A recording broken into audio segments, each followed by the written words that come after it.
La leyenda de la casa de Don Bartolo en Querétaro. Es una famosa leyenda del estado de Querétaro. Hace referencia a un edificio conocido como la casa de Don Bartolo, que debe su fama a un hecho escalofriante que sucedió en ella. A mediados del siglo XVII, Don Bartolo, un hombre adinerado y cristiano, vivía con su hermana, con la que se decía sostenía relaciones incestuosas. Cada año, para celebrar su cumpleaños, Don Bartolo organizaba una fiesta en la que no faltaba un brindis que él hacía desde hace mucho tiempo. El brindis siempre era el mismo y decía: brindo por la señora, mi hermana, por mi ánima y por el 20 de mayo de 1701. A medida que pasaba el tiempo, la fortuna de Don Bartolo crecía y su celebración era igual cada año, hasta llegar a la sombría noche del día que tanto mencionaba en su brindis, el 20 de mayo de 1701. Justo en el momento de sonar las 12 de la noche, se escuchó una fuerte detonación, seguida de un extraño silencio que asustó a todos los vecinos. Al día siguiente, los pobladores del barrio, al ver que nadie salía de la casa, llamaron al alcalde para que la abriera. Al entrar, se encontraron con el horror: el cadáver de la hermana de Don Bartolo desvivida por él, tirada en un charco de líquido rojo, con una expresión de angustia que prevalecía incluso después de muerta. Don Bartolo, por su parte, estaba pegado al techo, totalmente carbonizado, y con un gesto de horror en su rostro y las mandíbulas desencajadas. En la búsqueda de pistas, encontraron en el guardarropa de Don Bartolo un contrato, que resultó ser un pacto con el diablo. Parece ser que este hombre había cambiado su alma por gloria y riquezas obtenidas a través de robos y negocios sucios. El plazo estipulado en el pacto era medio siglo y se cumplía en la fecha tan mencionada por él, el 20 de mayo de 1701.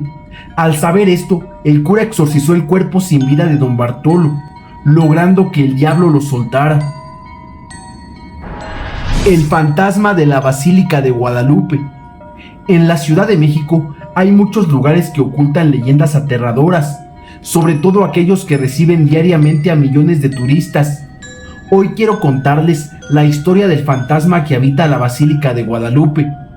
La Basílica de Guadalupe es uno de los lugares más concurridos de la Ciudad de México, y no solo durante el 12 de diciembre, aunque su estructura actual fue construida el 12 de octubre de 1976. Existe otro edificio, conocido como la Antigua Basílica, que fue construido muchos años antes. Desde que se erigió aquel antiguo edificio alrededor del año 1709, innumerables personas han visitado el lugar con el propósito de cumplir mandas, elevar oraciones o simplemente disfrutar del turismo. Sin embargo, hay un visitante que ha captado la atención de todos, y es que ese visitante ya no está vivo. Según se cuenta, el fantasma de una mujer visita con frecuencia la casa de la Virgen de Guadalupe. Antes de que alguien pueda verla en el recinto, se escucha un ligero tintineo de campanas, cuyo origen nadie ha podido descifrar. Dicen que siempre lleva entre sus manos una o dos velas que poseen una cualidad mágica, ya que no se apagan ni con la lluvia ni con los fuertes vientos que a veces azotan la Ciudad de México. El fantasma se pasea por los alrededores de la basílica, visitando tanto el antiguo edificio como la nueva estructura, y se dirige con determinación hacia alguno de los altares. Ahí comienza a rezar con fervor, y sus plegarias suelen ser escuchadas por los visitantes, aunque nadie se atreve a mirarla directamente. Después, la mujer se dirige a los altares, a veces caminando y otras de rodillas, y deja alguna ofrenda. Una vez que termina su rutina ya conocida, se levanta y literalmente atraviesa las paredes o se adentra en pasajes cerrados. Algunos incluso aseguran que a veces desaparece sin más. Hasta el día de hoy, nadie conoce la historia de esta mujer, ni el motivo por el cual sigue acudiendo a la basílica. Muchos creen que está cumpliendo una manda eterna, o que tiene asuntos pendientes por resolver en este mundo, antes de poder descansar en paz. La leyenda de la enfermera Eva en Baja California Norte. Se cuenta la historia de una joven enfermera, conocida por su dedicación y disposición para ayudar a los demás. Un día, Una angustiada mujer llegó a su puerta buscando ayuda para su esposo gravemente enfermo. A pesar de tener otros compromisos, Eva aceptó atender el caso después de visitar a su vecina. La mujer dio indicaciones sobre cómo llegar a su casa, cerca de La Rumorosa, pero Eva terminó tomando el camino equivocado. Perdida y agotada, Eva continuó caminando bajo el ardiente sol hasta que se hizo de noche. En medio de la oscuridad, comenzó a ver sombras y formas que la asustaron. Temerosa y sin saber qué hacer, se sentó entre los arbustos, esperando ayuda o a que amaneciera. Sin embargo, solo veía siluetas inquietantes que luego se transformaron en personas que gritaban su nombre. Llena de terror, decidió levantarse y seguir caminando en la oscuridad. Mientras avanzaba, comenzó a ver cómo los arbustos y las piedras se transformaban en figuras que gritaban su nombre. Llena de pánico, corrió sin rumbo hasta que finalmente se resbaló y perdió el conocimiento. Días después, Eva seguía desaparecida y nadie sabía de su paradero. Meses después de su desaparición, comenzaron a surgir avistamientos de una mujer vestida de blanco en las curvas de La Rumorosa. Esta mujer intentaba pedir aventón a los conductores, pero nadie se detenía debido a lo peligroso de la carretera. Sin embargo, a veces aparecía junto a ellos, causando accidentes debido al susto. Algunos reconocían a la mujer como la enfermera Eva, aunque nadie quería pasar por ese lugar tan temido. Se dice que un día, un hombre se detuvo y permitió que la mujer se subiera a su auto. La mujer le pidió ser llevada a la Cruz Roja de Tecate. Desde entonces, han surgido historias de una enfermera en el hospital que ayuda a sanar a los pacientes y se desaparece cuando llega la siguiente enfermera de turno. La leyenda asegura que Eva a veces aún se aparece en la carretera de La Rumorosa, aunque ahora busca a alguien que la lleve a su destino final o que encuentre sus restos y los sepulte adecuadamente para que pueda descansar en paz. El Arroyo del Muerto en León, Guanajuato. En el barrio del Cuecillo existe un riachuelo al que todos conocen como el Arroyo del Muerto. Nadie se atreve a cruzar por ahí, al menos no solo o de noche, debido a una vieja y oscura leyenda. Inés era una muchacha muy bonita que vivía a los alrededores. Como era de esperarse, tenía sus pretendientes, pero a ninguno hacía caso con excepción de Santos Ramírez, un muchacho de buen corazón que la había conquistado con sus detalles. Cada día que la joven iba a la placita de Santiago a comprar las cosas para la comida, se encontraba con él y compartían tiernos momentos. No obstante, esto había despertado los celos de otro hombre que la pretendía y al que ya había rechazado en numerosas ocasiones, altanera y enfadada por su insistencia.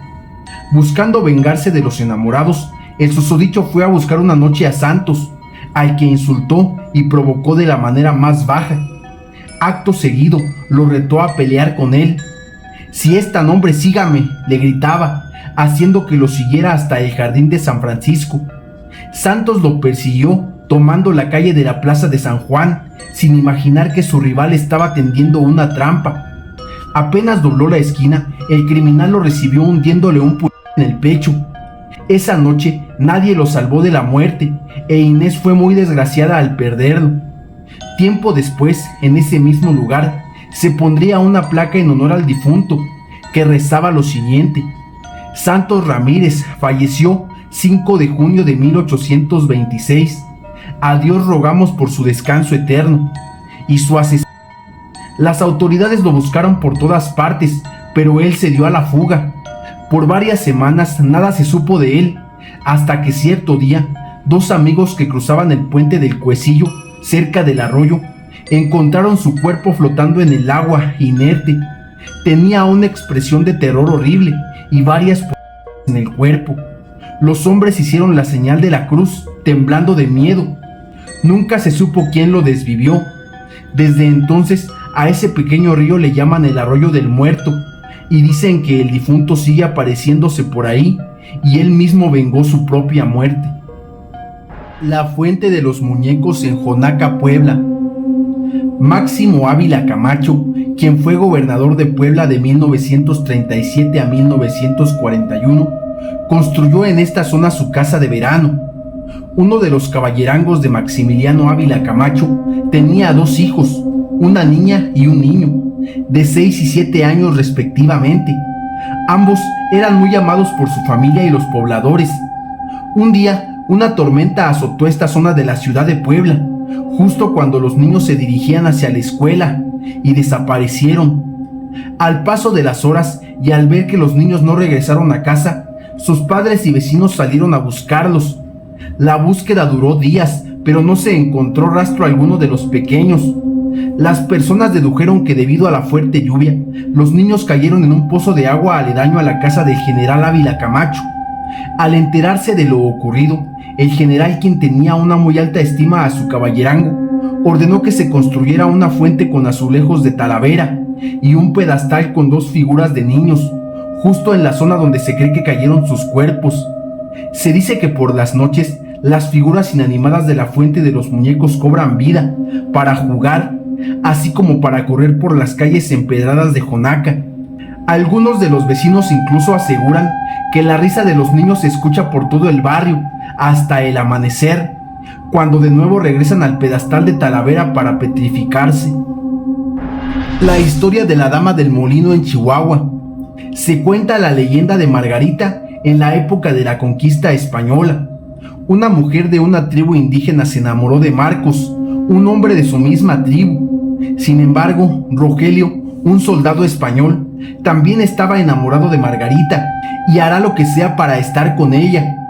Un día, Rogelio convence a Marcos de acompañarlo a una expedición, pero solo él regresa, lo que lleva a Margarita a sospechar que Rogelio desvivió a su amado. Margarita espera a Marcos durante meses, pero él nunca regresa. A pesar de esto, ella promete esperarlo toda su vida. Sin embargo, Rogelio, obsesionado con Margarita, se vuelve loco y se aprovecha de ella una noche en la que se encontraba sola. Sintiéndose deshonrada, Margarita se arroja al río y se convierte en una leyenda que atormenta a aquellos desafortunados que ven su espíritu por las noches. La historia continúa con el policía Rodrigo Casas, quien comienza a experimentar fenómenos sobrenaturales en su casa, en la comunidad de Rosales, conocida como El Molino. Los eventos extraños se intensifican y Rodrigo comienza a ver la aparición de una mujer aterradora con ojos blancos, piel pálida y una expresión perturbadora. Las apariciones se vuelven recurrentes, incluso en el trabajo de Rodrigo y en la carretera. Una amiga de Rodrigo también puede ver a la mujer. En una ocasión, Rodrigo escucha los susurros que le advierten que se prepare para un ataque. Él sigue las instrucciones de la mujer del molino y logra evitar un intento de ataque en el que resulta ileso, sorprendiendo a sus compañeros, ya que varios de ellos resultaron heridos. Después del incidente, Rodrigo es investigado, pero se descubre un video en el que se ve claramente cómo le disparan por la espalda y sorprendentemente se levanta ileso. Esto causa impacto entre los investigadores y sus compañeros. Al finalizar el relato, Rodrigo revela a su familia que sigue viendo al espíritu de la mujer del molino, pero en lugar de atormentarlo, siente que ella lo ha estado protegiendo desde su primera aparición. Leyenda del charro negro en Jalisco. Se dice que hace muchos años, en cierto pueblo existió un joven humilde que añoraba estar igual de bien vestido que sus paisanos de clase pudiente. Como sus padres nunca pudieron cumplirle ninguno de sus caprichos, prefería comprar sombreros y demás atuendos de charro en lugar de comida, por lo que fueron muchas horas las que pasó con hambre. Al paso de los años fallecieron sus progenitores y él seguía trabajando horas y horas, con las manos sucias, con muchas ampollas y pocas monedas, y se hartó de su pobreza, a tal grado que llegó al extremo de invocar al diablo para pedirle riqueza. Ni tardo ni perezoso, el rey del infierno lo tentó con inmensas cantidades de dinero, a cambio de su alma. El joven, confiado por no haberse asustado, aceptó la macabra oferta. Gastaba y gastaba los billetes en mujeres, vino, apuestas y por supuesto trajes lujosos, y aunque al envejecer el dinero no se había agotado, comprobó que las amistades solo le hablaban por interés y la soledad le oprimió el pecho. Fue uno de esos días tristes cuando regresó Lucifer. El charro ya había olvidado aquel desafortunado pacto y el terror se apoderó de todo su ser. Ya no era joven, tampoco era valiente, por lo que intentó esconderse y llenó de cruces toda la hacienda que compró con dinero sucio. Hasta mandó construir una capilla, pero la conciencia no lo dejaba dormir ni disfrutar sus últimos días de vida, y estando más desesperado que aquel día en el que malbarató su espíritu, tomó el mejor de sus caballos, una bolsa llena de monedas de oro, y huyó, creyendo estar protegido por la oscuridad de la noche. Por supuesto que Satanás se molestó por el incumplimiento y lo maldijo, con todo y el inocente caballo, a cabalgar eternamente por las tinieblas, ofreciendo monedas de oro a jóvenes desesperados como él en algún momento. Cuenta la leyenda que muchos lo han visto desde los altos de Jalisco hasta Tuxpan, siempre cuando el sol se está ocultando y las calles comienzan a quedarse vacías, portando un elegante conjunto de charro color negro con adornos de oro y plata. Los niños de la carretera de Aguascalientes. Juan y Malena eran una pareja de jóvenes y sin hijos, que en un año de casados todavía disfrutaban de una vida sin grandes responsabilidades. Aquel fin de semana, los dos habían sido invitados a la boda de unos amigos, oriundos de Aguascalientes. Con mucho gusto, prepararon el viaje desde la capital y se dispusieron a pasar un buen rato. La fiesta transcurrió tal y como se había planeado. Todos comieron, bebieron y bailaron hasta altas horas de la noche.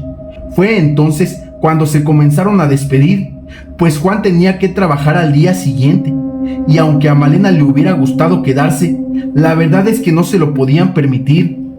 Algunos de sus amigos trataron de insistir en que pasaran la noche ahí, y ya que por la mañana se fueran temprano. Sin embargo, Juan se mantuvo firme en su decisión de llegar cuanto antes a casa. Se metieron en el coche y emprendieron el camino hacia la ciudad. Hubiéramos tomado el consejo de nuestros amigos y pasado la noche con ellos, dijo Malena preocupada. No me gusta que manejes de noche, podemos tener un accidente. No te preocupes, todo está bien señalizado, y por eso me bebí un café bien cargado antes de manejar. Tú duerme si quieres, en un par de horas llegaremos. A esas alturas se encontraban en medio de la carretera de Aguascalientes, tomando una curva en medio de la oscuridad. Unas cruces blancas marcaban aquel tramo de camino. De pronto, un par de niños pequeños aparecieron a un lado del camino, y Malena los miró con extrañeza. El mayor de ellos no tendría más de 6 años, mientras que el más pequeño debía tener 4 o 5. ¿Qué harían unos niños tan pequeños a esas horas, en una carretera tan concurrida y sin sus padres? La mujer prefirió ignorar estas dudas, sobre todo porque en cuestión de minutos los dejaron atrás. Solo esperaba que se encontraran bien. Unos cuantos metros más adelante, un fétido olor se extendió en el vehículo, y Malena y Juan se miraron asombrados. No tenían idea de dónde provenía. Como pudo, Juan detuvo el auto y miró hacia atrás. Justo en los asientos de atrás del carro, vieron a los 2 niños que Malena había observado minutos antes. Su piel tenía aspecto de podredumbre y tenían la mirada perdida. Inmediatamente arrancaron y huyeron despavoridos. Poco después, Juan y Malena se enteraron de algo escalofriante. Hacía muchos años, un par de niños pequeños habían sido arrollados en esa carretera, al estar jugando sin el permiso de sus padres. Luego de su muerte, habían decidido colocar las cruces blancas para honrar la memoria de los chiquillos y advertir a los conductores que tuvieran cuidado. La leyenda del niño que enseña los dientes en Baja California Sur. El primer relato de esta horripilante aparición la vivió don Hipólito Scopinichi, un zapatero de oficio. Una noche que regresaba del trabajo a su casa, se encontró frente a frente con el niño. Este le pidió una moneda y don Hipólito se la dio. Fue entonces que recibió como gratitud la horrible escena de los dientes en forma de pico.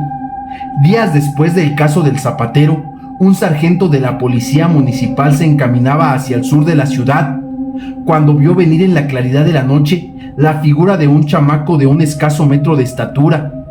Conocedor de esta leyenda que ya se había regado por toda la ciudad, se preparó para enfrentarse con el monstruo. Fue cuando, luego de que este niño le pidió una moneda a señas, le mostró su horrible sonrisa cadavérica a la gente. Este, ya prevenido, tomó su fuete y se dispuso a azotar a aquel niño de la sonrisa horripilante. pero en ese instante desapareció. El agente murió al día siguiente de un paro cardíaco. No había rastro alguno del niño de la sonrisa horrible que mostraba las encías. Sin embargo, las quejas siguieron surgiendo con más frecuencia. Una mujer ya entrada en años, que regresaba del antiguo Hospital Salvatierra en el Esterito, fue interceptada por el niño. Presa del terror, huyó a toda velocidad por una de las calles oscuras del barrio de la isla de Cuba, con tan mala suerte que una jauría de perros bravos la atacó hasta dejarla muy grave. Víctima de las terribles mordeduras caninas, la dama falleció días después.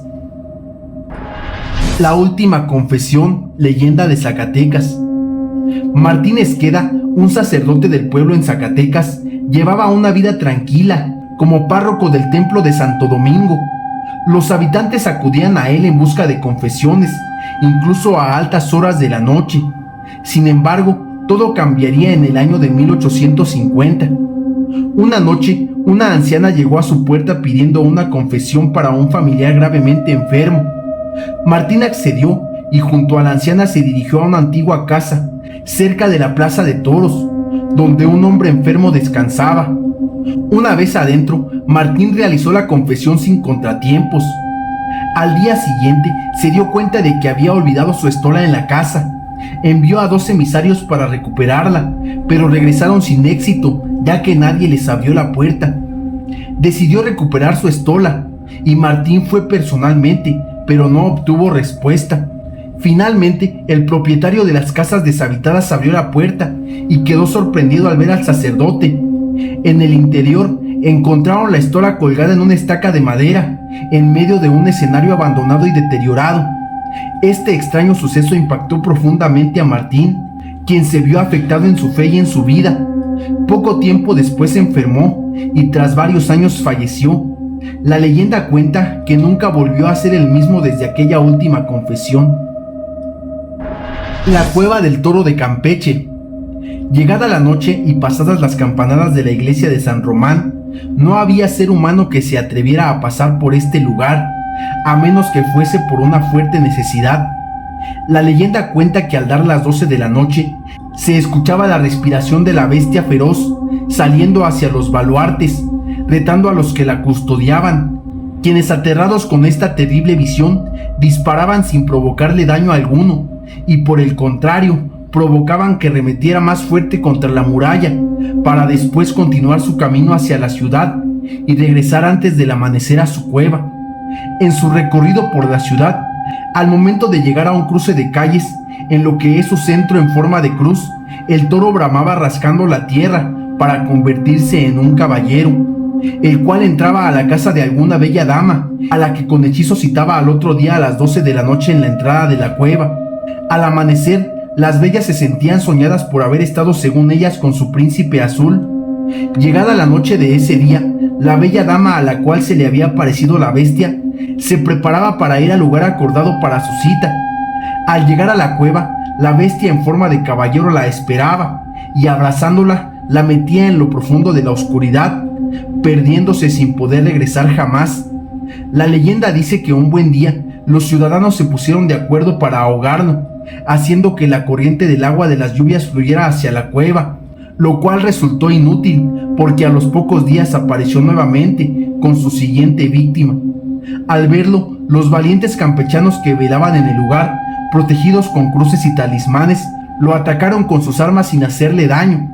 El toro tomó un cuchillo, con el que sacó el corazón a su víctima, y luego de hacerlo, se convirtió en un frondoso árbol de mamey, el cual existe hasta el día de hoy en la entrada de la Cueva del Toro, en el barrio de San Román.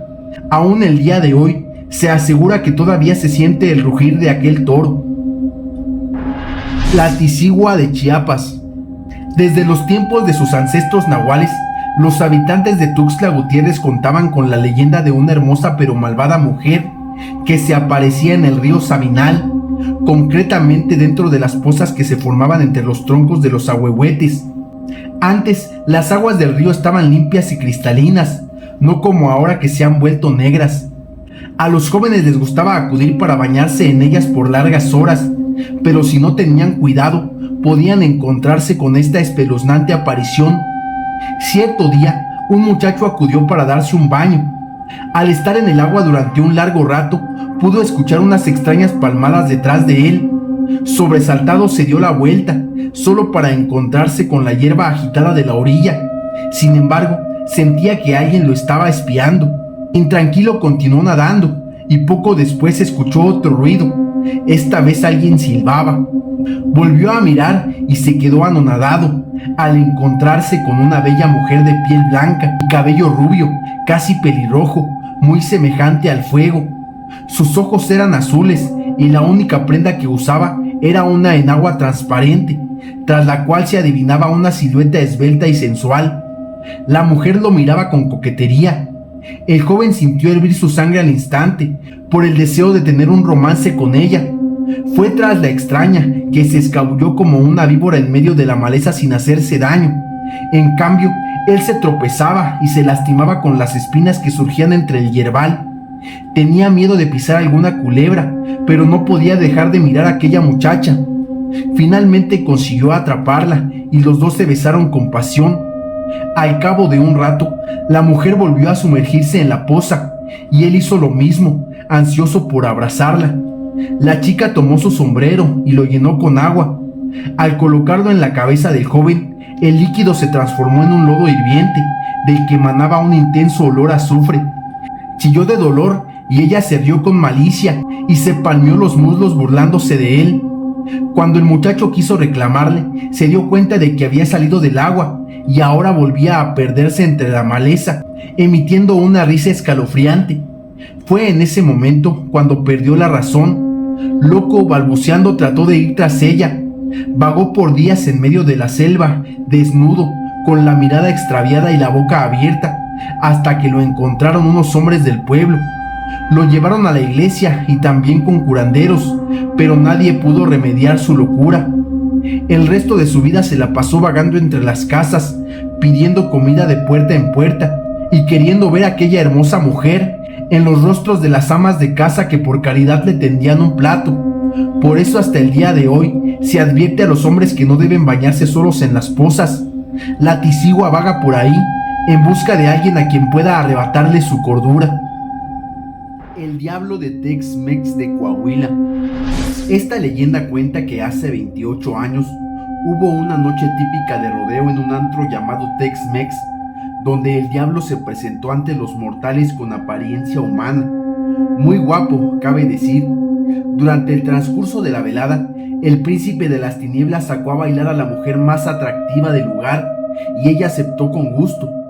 Supuestamente, después del ajetreo y unas copas, le pidió a la chica irse a un lugar más privado, la cual aceptó con la condición de que éste se subiera al toro mecánico y no se cayera. Solo así seguirían juntos. El diablo se subió al juego y empezó el reto. Poco a poco la velocidad iba aumentando hasta llegar al máximo, pero el hombre ni se inmutó. Eso sí, una bota salió volando y reveló algo que dejó a todos llenos de terror.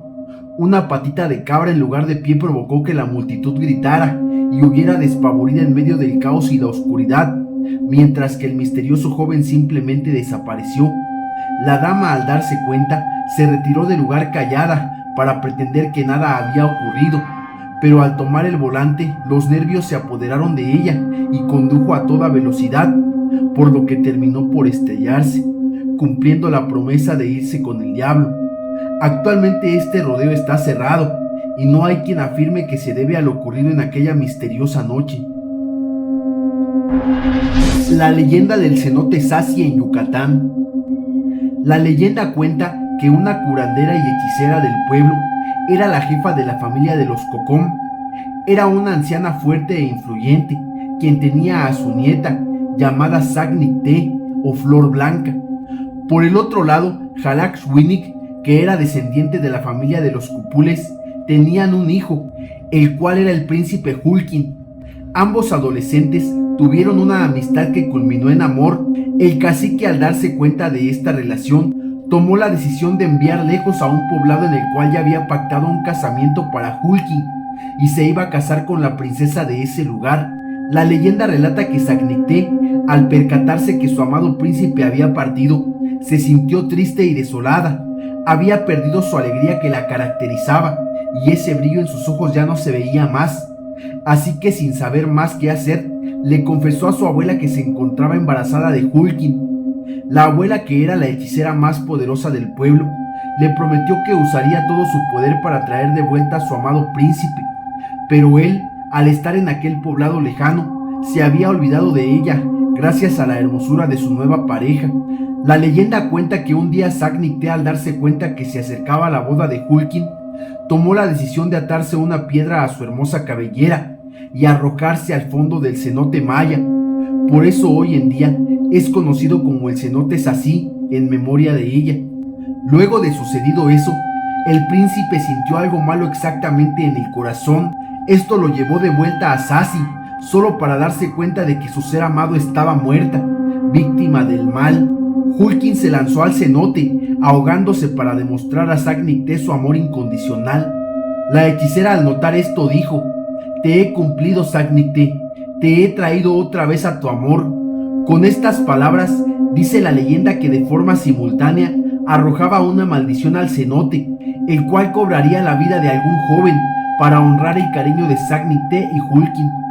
Hoy en día se puede hallar el cenote Saci como un lugar turístico, pero la historia sigue viva en Valladolid. Todos los años, cuando el manto verde de agua se torna en tono oscuro, se ahoga una persona, y de esta forma se cumple la maldición de la hechicera. Extrañamente, todos los cuerpos aparecen precisamente a los 3 días, y curiosamente, los únicos que nunca salieron fueron Hulkin y Sac-Nicté. Se dice que sus almas permanecen unidas en el fondo del cenote. La leyenda de la novia de Culiacán, en Sinaloa. Jesús, Lupita y Ernesto eran amigos desde la infancia. Cuando ella tenía 20 años, hermosa con toda una vida por delante, se enamoró perdidamente de Jesús y él también de ella. Pero Ernesto, quien toda su vida la había amado, sufrió mucho por ello. Guadalupe Leiva Flores se llamaba, pero le decían Lupita de cariño. Aquel día Jesús le pidió matrimonio y ella, encantada, aceptó. La felicidad no podía ser mayor. Ernesto no se enteró hasta que Jesús le pidió de favor que fuera su padrino de bodas. Este, con la furia en la sangre, fue a la casa de Lupita a reclamar, porque él sentía un amor muy grande por ella desde que eran niños. Lupita, tiernamente, explicándole las cosas amablemente, le dijo que ella lo quería como un hermano, que amaba a Jesús y que por favor lo entendiera. Llegó el día de la boda en la ciudad de Culiacán. La catedral lucía espléndida y Jesús fue el primero en llegar y esperaba con ansias a su hermosa novia. Su padrino lo acompañaba en aquel momento. Cuando la vio llegar, sus ojos se iluminaron. Era tanta la felicidad que sentía que nada que pudiera pasar se la quitaría. La abrazó y le dio un beso en la frente. Ernesto no podía soportar aquello. Era como si se estuvieran burlando enfrente de él. Ofuscado por los celos, sacó una pistola y le dio un balazo en la cabeza a Jesús. Todos estaban asustados. Lupita no lo podía creer. De hecho, nunca lo creyó. Lloró sobre su cuerpo, mientras que Ernesto se daba un tiro, también cayendo muerto al instante. Pasaron los días, los meses, los años. Lupita jamás se quitó el vestido de novia. Incluso se le veía hablar sola, ida, ilusionada. Muchos dicen que veía a su novio muerto. Durante más de 30 años se le vio pasear por las calles de la ciudad con su vestido desgarrado de novia, hasta que un día falleció. Leyenda del anillo de bodas en Colima. Comenzaba el siglo XX en Colima, trayendo consigo nuevos avances industriales. Uno de ellos era la estación de trenes del pueblo de Cuyutlán, lugar que impactó a los pobladores por su modernidad y refinamiento. A cierto muchacho le pareció que estaba tan bonito que quiso que fuera el sitio en el que le propusiera matrimonio a su esposa. «Te veo en la estación a la medianoche», le dijo, a lo que ella accedió con mucha curiosidad. Mientras el chico esperaba en la solitaria estación, se puso a jugar con el anillo que tenía en las manos, pensando en las palabras exactas que le diría a su amada. No obstante, la joya se resbaló de sus dedos, yendo a parar a las vías. Desesperado, se puso a buscarlo frenéticamente y lo encontró entre dos vigas, pero al ir a recogerlo, su brazo se quedó atorado. Cuando su novia llegó a la cita, lo encontró ahí, pálido y tratando de zafarse en vano. Ella de inmediato fue a ayudarlo, pero ni entre los dos consiguieron sacarlo. A lo lejos se escuchó el silbato de un ferrocarril. Vieron la luz de la locomotora que se acercaba a toda velocidad y gritaron de pánico. En el último instante, el muchacho empujó a la chica a un lado para salvarla. Lamentablemente, el tren le pasó por encima, arrancándole el brazo. La amputación fue tan violenta que perdió mucha sangre en un par de minutos y ahí mismo, ante los ojos de su novia, falleció. Ella quedó tan traumatizada por el incidente que ahora cada vez que escuchaba el silbato de la locomotora tenía terribles crisis de ansiedad. Fue por eso que su familia resolvió mudarse de Cuyutlán y nunca más se le volvió a ver por ahí. En cambio, se dice que en la estación de trenes aún se puede ver el alma de su novio, buscando algo entre las vías y lanzando un grito desgarrador cuando un ferrocarril fantasmal le pasa por encima. El Casino del Diablo en Sonora. Cuenta la leyenda que hace muchos años, en la ciudad de Hermosillo, Sonora, el diablo se apareció.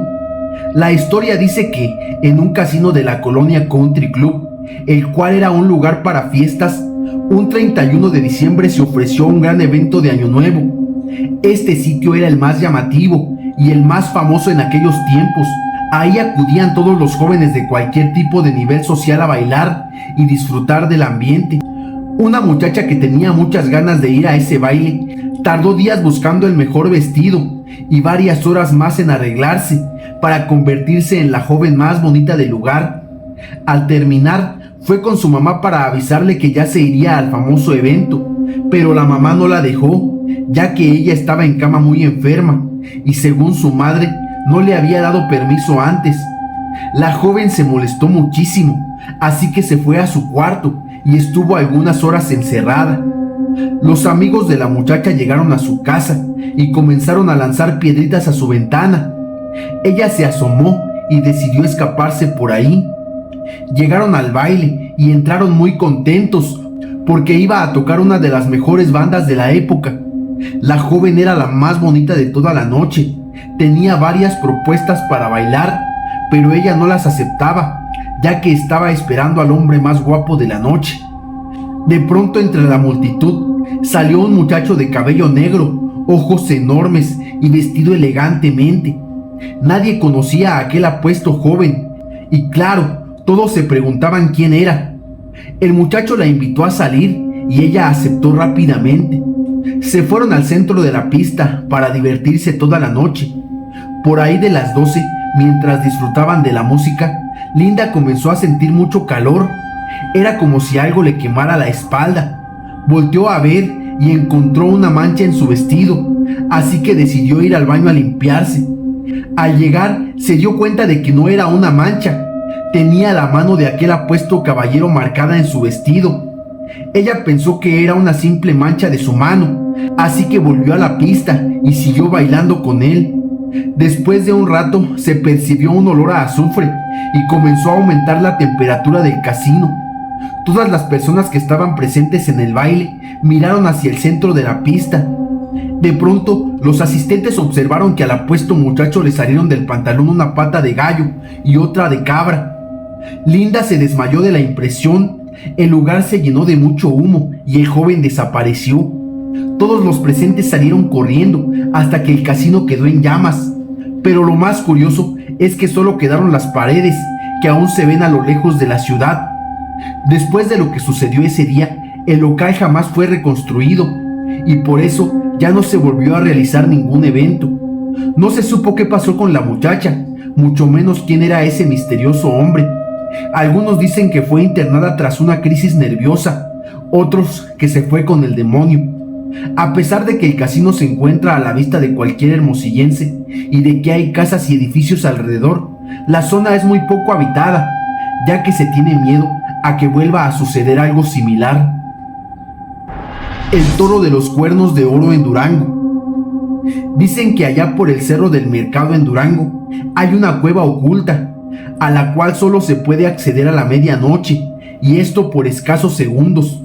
En su interior se halla colgado un magnífico tesoro, el cual nadie ha sido capaz de poseer.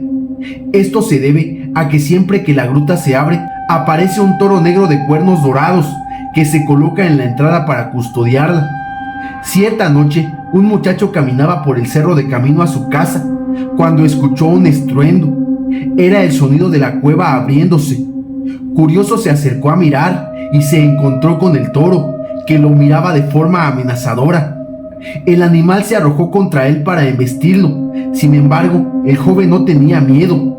Hábilmente lo toreó 1, 2 veces, hasta 3 veces, hasta que aprovechando un descuido, fue capaz de introducirse a la cueva. Ahí se quedó anonadado al observar las inmensas cantidades de oro, plata y piedras preciosas que yacían acumulados. Loco de alegría, se dispuso a tomar cuanto pudiera para volver a casa, hasta que una muchacha muy hermosa apareció frente a él.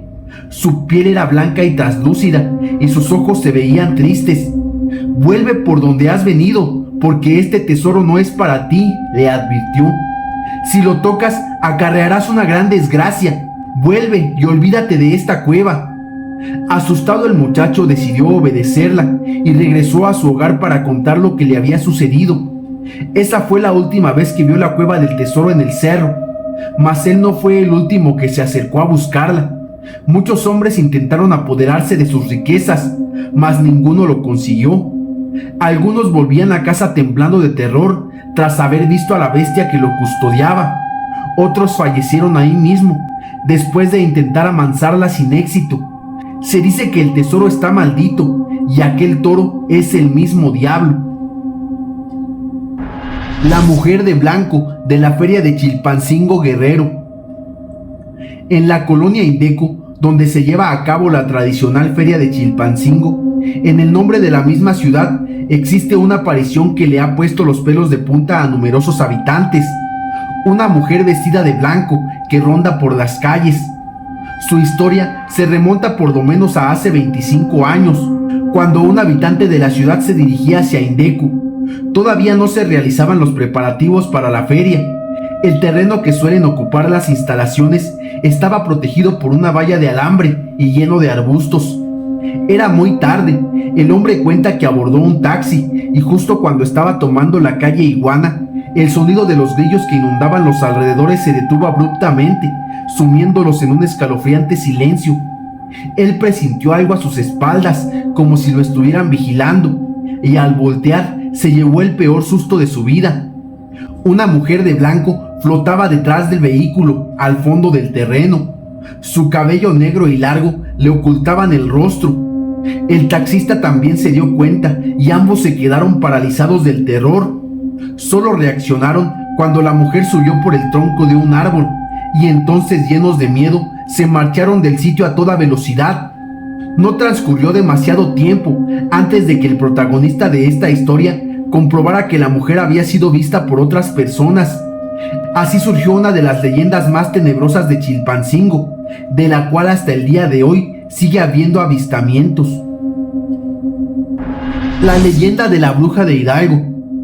En el estado de Hidalgo cuenta la gente que las brujas son mujeres que, en las noches de mayor oscuridad, se convierten en guajolotes sin una pierna. Dicen que se ve en el cielo cómo las luces se prenden y se apagan en busca de una casa en donde hayan algún recién nacido, al cual puedan chuparle toda la... Por ello, es bien sabido que la gente acostumbra a pintar afuera de las habitaciones donde duermen los bebés grandes cruces con cal, además de colocar espejos y tijeras en forma de cruz al lado de las cunas para protegerlos. Uno de los muchos casos de brujas que sucedió hace muchos años y de los cuales mi papá me contó, dice que en un cuarto de adobe alejado del pueblo vivía un señor junto a su esposa.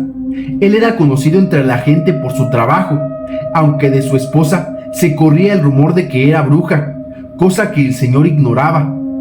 Un día sus amigos le comentaron a él lo que la gente decía y también le dijeron que la comida que llevaba a su trabajo estaba hecha con sangre de recién nacido, por lo que, lleno de dudas, decidió tenderle a su mujer una trampa y confiar si aquello que le habían dicho era cierto. Así que ese mismo día llegó a su casa diciéndole a su mujer que estaba tan cansado que iría a dormir. Ella le dijo que también iría a dormir en cuanto terminara de guisar lo que comería al día siguiente en el trabajo. Comida que misteriosamente siempre consistía en un pocillo con fritanga, tripa rellena con cocida en alguna salsa de tomate. Ya acostado, el señor le hizo un agujero a su cobija, por donde espiaría a su esposa. Pasado el tiempo, el señor comienza a observar a su esposa como poseída por algo. Cortaba de su larga cabellera negra un cabello que, enudado en su pierna, lograba que ésta se desprendiera de su cuerpo. Terminando este acto que horrorizó al señor, ella dejó la pierna junto al fogón y a la vez que se iba transformando en guajolote, el cual salió volando de la casa y convertido en el cielo en una luz parpadeante que se perdió en la oscuridad. Aterrado por lo sucedido, pero a la vez indignado por la traición de su mujer, el señor quemó la pierna echándola al fogón y decidió esperar escondido. Ya cerca del amanecer, la pieza se iluminó al regreso de la bruja, que traía consigo sangre de niño dentro de una tripa para cocinar la suculenta fritanga que comería su marido en el trabajo. Al convertirse el guajolote en mujer, esta comenzó a buscar con desesperación su pierna que jamás encontró. Dice que al día siguiente, cuando ya todo el pueblo sabía la noticia, la gente unida decidió quemarla en leña verde en el centro del pueblo. La leyenda de Juan Ruiz en el Estado de México. Existe una peña por el camino a Tlamacas, donde, según nos cuenta esta leyenda, se aparece el demonio. Se dice que hasta ahí llegó un hombre pobre llamado Juan Ruiz y que hizo un pacto con el demonio, firmándolo con su propia sangre. Después de este hecho, se dice que lo visitaba en su casa un hombre muy elegante y que se escuchaba como si descargara dinero. De ahí, Juan Ruiz se hizo rico. Al pasar el tiempo, él empezó a comportarse muy extraño e inquieto. Sus familiares, alarmados, lograron que confesara los motivos de su inquietud. Él les dijo entonces que pagaría con su alma el pacto con el demonio, pero lo realmente alarmante era que también parte de su familia entraba en el pacto. Poco después, Juan Ruiz huyó al monte. Sus familiares y vecinos se lanzaron en su búsqueda, armados de ceras, palmas y agua bendita. Casi lo alcanzaron, cuando aún se hallaba muy lejos de la peña maldita, pero se dice que cuando estaban cerca de lograrlo, se apareció una nube negra, y al desaparecer esta, él ya iba muy lejos nuevamente. Siguiendo sus huellas, descubrieron con mucho temor que una de sus pisadas era humana, y que la otra era de un macho cabrío. Después encontraron uno de sus guaraches, y al llegar a la cueva de la peña encontraron el otro. Las pisadas que hallaron eran totalmente de bestia. En la peña, en la entrada de la cueva, había un letrero escrito con sangre que decía: aquí en esta cueva se da de alta Juan Ruiz. La gente regresó al pueblo, ya que nada pudieron hacer. Con el paso del tiempo, la familia de Juan volvió a quedar muy pobre. Un día en el río de la Verdura, el puente se cayó mientras pasaban por ahí varios niños, de los cuales 2 eran de Juan Ruiz.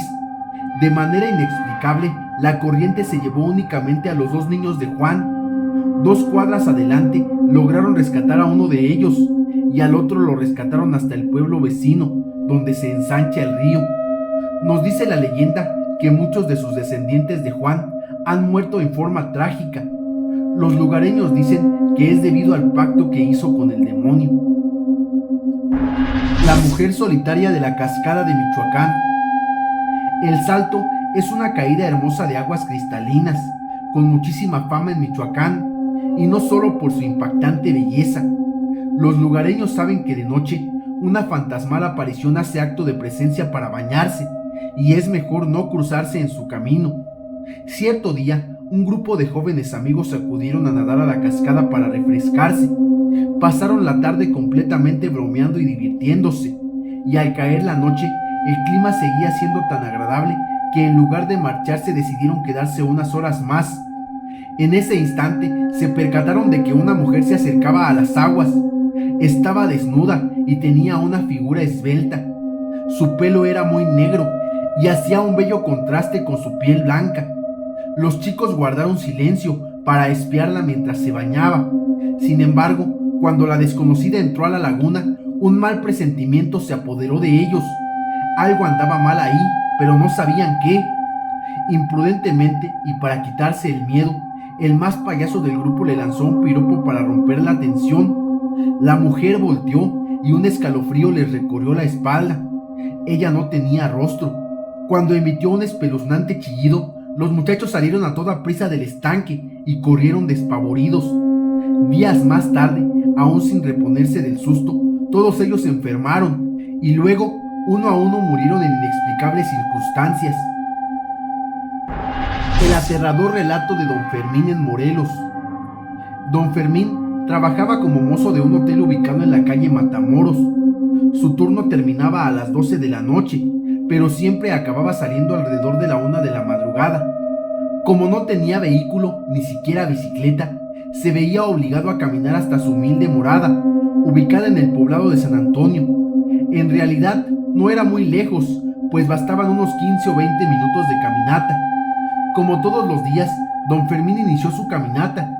Era una noche fresca, recién había terminado de llover. En el ambiente flotaba una ligera bruma que hacía que el escaso alumbrado público proyectara sombras y mantenía a oscuras ciertas calles. Bajó por la calle de Matamoros y subió por la calle Hidalgo con el objetivo de cruzar el callejón Borda, que lo conduciría a la barranca de Chulavista, y de ahí quedaba a tiro de piedra su hogar en el poblado de San Antón. Al pasar por la catedral se persignó. Nunca había sido muy religioso, pero siempre pedía a Dios que no lo asaltaran. No era un hombre asustadizo, su vida había sido de trabajo rudo y nunca había visto nada raro. Consideraba que las historias de espanto que contaban vecinos y amigos eran puros cuentos. Subió por la calle de Hidalgo y a través de la puerta principal, la del atrio, le pareció ver unas pequeñas luces al interior de la catedral. No le pareció extraño, pero al dar vuelta y entrar sobre Avenida Morelos, lo que vio lo dejó petrificado. El instinto le avisaba que algo no andaba bien. De la puerta lateral de la catedral empezó a salir una procesión de monjes. Iban de 2 en 2, con las capuchas levantadas, y en la mano llevaban una vela que daba un tenue resplandor. Salieron 2, luego otros 2. A continuación salieron 4, que llevaban en hombros lo que parecía un féretro. Clavó su mirada hacia el suelo y descubrió con terror que a ninguno de los monjes se le veían los pies, como si flotaran más que caminar. El silencio era sobreacogedor. Salieron más monjes, pero ya no los contó. Todos se enfilaron hacia el callejón Borda, justo por donde tenía que pasar. Avanzó sigiloso con miedo. Al llegar al callejón Borda, supuso que seguiría viendo la procesión, pero había desaparecido. Muchos no creen las historias de terror que se viven en la Catedral de Cuernavaca, pero hay quienes las han vivido y han pasado instantes que los dejan marcados de por vida. La leyenda de la tía Nati de Tabasco. Una leyenda del estado de Tabasco nos relata que hace unos cuantos años, cerca de la población de Acahual, vivía una familia de campesinos. La integraban el padre, don Remigio, la madre, doña Eustaquia, un joven llamado Ernesto de 11 años y una pequeña de 7, Silvia. En una ocasión, Silvia se ofreció a traer el líquido del lugar a donde habitualmente lo hacía. Los padres le dieron permiso. Ella con su cántaro se encaminó, pero detrás de ese ofrecimiento, la intención de la infante era correr entre los montazales y subirse a los árboles. Así se divertía. Sin darse cuenta se fue alejando. Se alejó de la misma y fue a dar hasta un lugar que tenía muchos árboles, un pequeño riachuelo y rocas que invitaban a sentarse.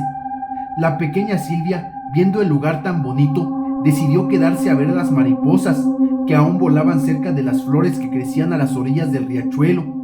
Se encontraba muy entretenida cuando de pronto vio acercarse a una mujer. Al principio no tuvo miedo, pero conforme la mujer se aproximaba, el terror fue apoderándose de la niña. Se trataba de una mujer que tenía el cuerpo todo peludo, con enormes ojos desorbitados, en los cuales se podían ver llamas rojas y amarillas. La mujer sonreía con una mueca terrible. Silvia trató de gritar, pero no pudo y se quedó como paralizada. Al acercarse más la mujer, Silvia se dio cuenta de que se trataba de la tía Nati, una mujer demoníaca a la que se consideraba como una bruja maligna y de quien se cuenta que si la llegas a ver, las personas se enferman fatalmente hasta irse de este plano. Poco después, los desconsolados padres supieron que la causa del fallecimiento de su hija había sido por el terrible encuentro con la tía Nati, quien acostumbraba a vagar por todos los pueblos de Tabasco en espera de encontrarse algún niño o adolescente para quitarle su juventud. La Casa de los Tubos de Monterrey, Nuevo León. Entre las famosas leyendas sobre la Casa del Terror en Nuevo León está la Casa de los Tubos, ubicada en Guadalupe. Aunque en la actualidad luce algo remodelada, se dice que una presencia infantil y demoníaca se escucha en la vivienda. El relato cuenta que hace unos 50 años aproximadamente, un papá y su hija llegaron a Monterrey. La pequeña estaba en silla de ruedas y se dedicaba a dibujar, y un día dibujó una casa con siluetas de tubos, así que el padre tomó su bosquejo y contactó a un arquitecto para que hiciera la obra de su pequeña y viviera ahí. Pero durante la construcción habrían ocurrido varias muertes misteriosas de algunos trabajadores, lo cual dejaría con una mala sensación el lugar. Tiempo después, al terminar la obra, papá e hija llegaron. Durante la inspección, el hombre habría escuchado gritos y ruidos extraños. Al llegar, vio que su hija estaba sin vida. Algunos afirman que su espectro se suele asomar por las ventanas y al mismo tiempo haría sonidos agonizantes, impregnados de miedo para quien los escucha. Además, hay quien asegura que a dicho ente maligno no le gustan las visitas de los vivos, ya que quienes osan ir terminan lamentándolo. La Capilla del Mar de Nayarit. En Bahía de Banderas se encuentra el típico ejido de Jarretaderas, donde sus habitantes cuentan una historia. Tiempo atrás, familias enteras solían acudir a las orillas del río Ameca para trabajar en los chilares que ahí crecían. Siempre volvían a sus casas apenas el sol comenzaba a ocultarse, sabiendo que era hora de irse por las campanillas que sonaban a lo largo del riachuelo. Cierto día, un hombre se quedó hasta tarde recogiendo sus herramientas, cuando vio algo extraño a lo lejos. Se trataba de una figura cubierta por una sábana blanca, que se dirigía a toda velocidad hacia el mar. No tenía pies. Aterrorizado, el sujeto huyó y contó a los demás lo que había visto. 3 de los lugareños más valientes se pusieron de acuerdo para montar guardia la noche siguiente y averiguar lo que estaba pasando.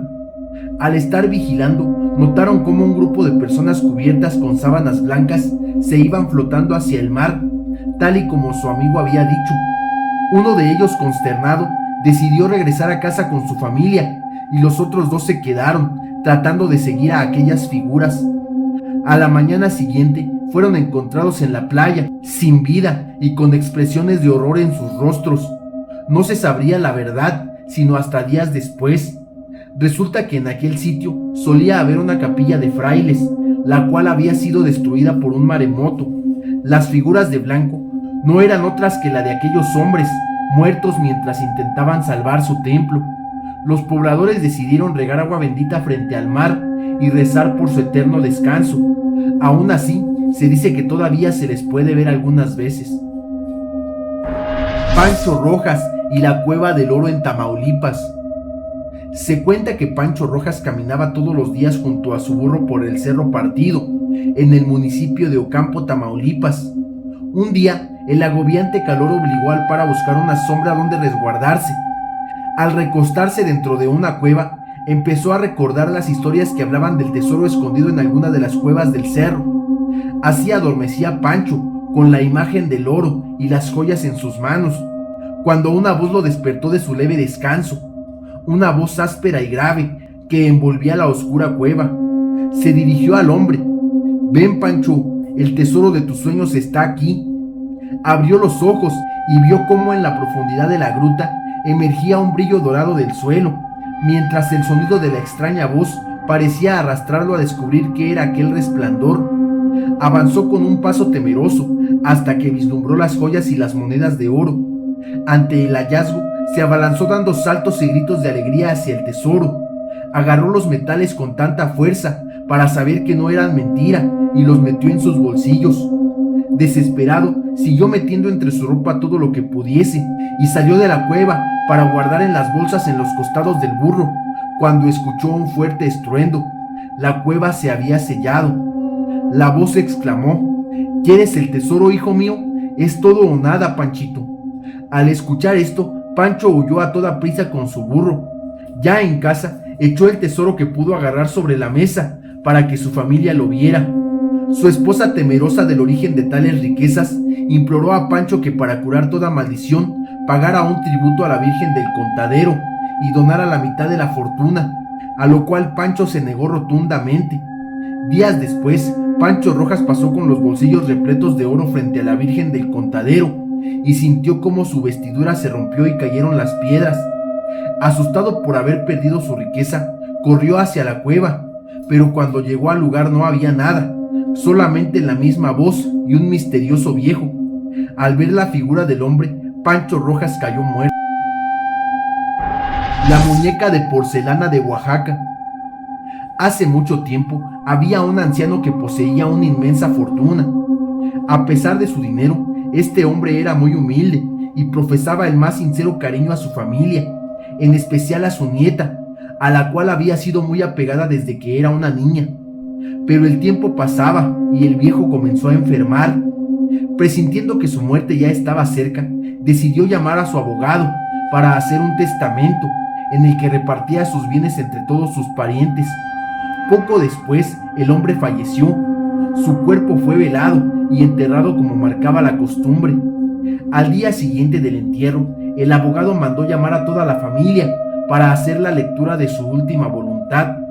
La más ansiosa era su nieta, ya que al saberse su preferida, pensaba que le iba a tocar una gran parte de sus riquezas, si no es que toda la fortuna. El testamento fue leído. Los parientes recibieron casas, coches y muebles de gran valor, pero a la nieta, la consentida del abuelito, lo único que le tocó fue una hermosa muñeca de porcelana, por la que el anciano también había sentido un gran aprecio. Furiosa por esta humillación, la muchacha se fue a su casa mientras maldecía al viejo. Esa noche, antes de acostarse, tomó el juguete y lo arrojó por la ventana, sin importarle que pudiera quebrarse. «Yo no quería esta estúpida muñeca», dijo. Enseguida se fue a dar un baño para dormir más tranquila, pero grande fue su sorpresa y su terror cuando al salir de la ducha se encontró con la extraña muñeca sentada en la cama. Su cuerpo y su carita estaban intactos y a su lado había una nota que decía lo siguiente: «Esta es tu herencia». Aterrorizada, la joven solo atinó a quitar la muñeca de su vista, pero nunca más osó a deshacerse de ella. La leyenda de las Tlahuelpuchis, las mujeres vampiro de Tlaxcala. Seguramente has escuchado decir que algún vecino se lo ha chupado la bruja, y es que en México existe aún la creencia de que las brujas rondan por las noches en busca de víctimas a las cuales sorberles la sangre, tal como los vampiros en otras latitudes. Pero, ¿de dónde viene esta superstición? Como casi todas las tradiciones en México, esta leyenda tiene un origen prehispánico. En Tlaxcala, estas criaturas son llamadas Tlahuelpuchis, que en lengua náhuatl significa sahumador luminoso. Las Tlahuelpuchis eran originalmente una especie de nahuales que tienen la capacidad de convertirse en animales y de cometer atrocidades. Hoy en día se les relaciona con las brujas. Las Tlahuelpuchis son mujeres comunes a la vista de todos, a quienes los dioses les han concedido un don que algunas usan de manera maliciosa.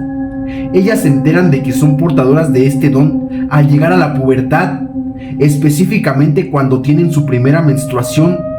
Ahí es cuando entran en contacto con el potencial de sus poderes. Con el tiempo y la práctica logran desarrollarlos por completo, hasta finalmente dominar la técnica de convertirse en animales. Se dice que una vez que logran tomar la forma de un animal, se desprende de ellas una luminosidad que advierte su presencia. Aún hoy en día se puede oír el testimonio de muchas personas que dicen han visto aquellas luces alejarse y acercarse. Las Tlahuelpuchis se alimentan del líquido humano, pero por sobre todo los líquidos prefieren el de los niños pequeños, quienes son sus víctimas favoritas y a quienes acechan en forma de animal, o si la situación lo exige, en forma de neblina que se filtra por las puertas y ventanas. Se dice también que las Tlahuelpuchis pueden usar poderes hipnóticos con los moradores, logrando que se duerman profundamente o volver su sueño más pesado para evitar que se despierten. Antiguamente, cuando se descubría a una mujer tlahuelpuche en una comunidad, se le sometía a juicio popular y se le ejecutaba sin más trámite. La leyenda urbana dice que la última ejecución de una tlahuelpuche ocurrió en Tlaxcala en el año de 1973. Hace tan poco tiempo que el miedo aún no desaparece. La leyenda de la mulata de Córdoba en Veracruz. La leyenda cuenta que hace más de 200 años vivió en esta ciudad una mujer que llamaba la atención porque a pesar de los años no envejecía. Aunque la mayoría de los cordobenses la conocía, nadie sabía quiénes eran sus padres. Por su tez morena la comenzaron a llamar la mulata. Al ver que la joven al pasar los años no envejecía, comenzaron a rumorar que era una bruja, que había hecho un pacto con el diablo y que éste pasaba a su casa por las noches. Quienes vivían cerca de ella decían que por las noches una luz se observaba por las rendijas de las ventanas y parecía como si algo se quemara adentro. Otros decían haberla visto en los tejados de las casas y que sus ojos eran de un negro intenso, que contrastaban con sus labios rojos y con sus dientes blancos, además de que su sonrisa era maléfica e incluso que podía volar. Se cuenta que la mulata era una mujer amable, que asistía a misa y ayudaba a los necesitados. Pese a ello, no dejaban de decir que tenía poderes e incluso la capacidad de estar en dos lados al mismo tiempo. Y es que se asegura que en una ocasión se le vio en Córdoba y al mismo tiempo en la Ciudad de México. Según relatos, la mujer fue encarcelada en la Ciudad de México, no por sus actos de hechicería, sino por la gran fortuna que poseía. Se dice que tenía hasta 10 barriles llenos de polvo de oro. Un día, la gente que todavía recordaba que estaba en la cárcel, corrió el rumor de que había escapado de ese lugar usando sus poderes de bruja. Unos dicen que hubo quienes la vieron convertirse en ave y salir volando de la cárcel. Otras personas decían que el mismo diablo entró a la cárcel a rescatarla, pero otros dicen que lo que en realidad sucedió fue que el encargado de cuidar el lugar quedó asombrado de un dibujo que había hecho la mulata en la pared, un barco. La pintura era tan detallada que el guardia le dijo: "Ese barco es perfecto, está listo para navegar". Y la mulata le respondió: "Si eso es lo que usted quiere, el barco llegará muy lejos". El guardia del lugar la miró confundido, pues se trataba solo de un dibujo hecho con unos pedazos de carbón. Ante la incrédula mirada del carcelero, la mulata saltó al dibujo del barco que hizo en la pared, y este empezó a avanzar hasta desaparecer. Unas versiones de la leyenda dicen que del miedo el carcelero perdió la vida, mientras que otras cuentan que pese a que contó lo ocurrido nadie le creyó y se volvió loco.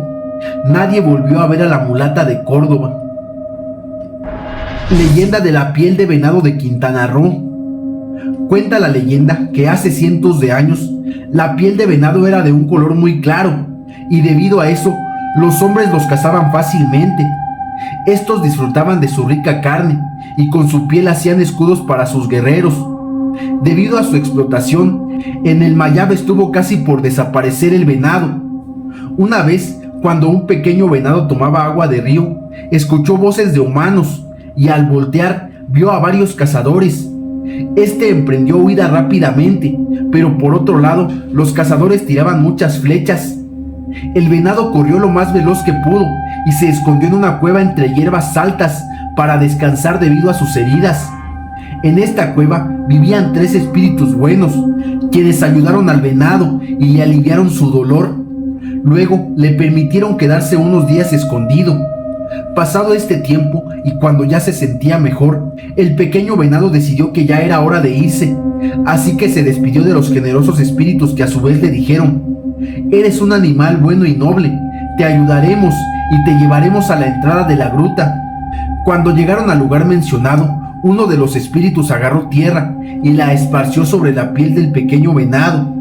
Luego pidió al sol que cambie con sus rayos el color de su piel por el color de la tierra y con manchas en forma de cuevas, para que nunca olvide que si corre peligro puede ocultarse en las profundas cavernas donde le darán protección. La Maltos, la bruja de los arcos y piña de San Luis Potosí.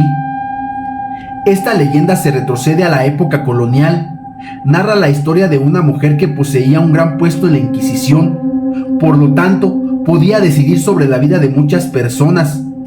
A esta dama la llamaban la Maltos y vivía en un edificio que se reconoce como Los Arcos y Piña, en San Luis Potosí. En ese entonces, en la ciudad había toque de queda, pero la Maltos era muy influyente, así que se paseaba en su carreta tirada por caballos negros. La gente empezó a temerle al sonido, pues sentían que era fantasmal. Así se empezó a esparcir un rumor de que la joven practicaba magia negra y que realizaba rituales en su casa. Un día, la Maltos desvivió a 2 personas sin piedad. Una era de las familias más importantes del estado. Estas muertes no fueron toleradas, así que acusaron a la mujer de brujería y asesinato. Así que la mujer pidió una última voluntad, la cual era dibujar un carruaje en su casa para que la recordaran por siempre. Cuando lo hizo, la imagen del carruaje salió de la pared y ella se subió a él.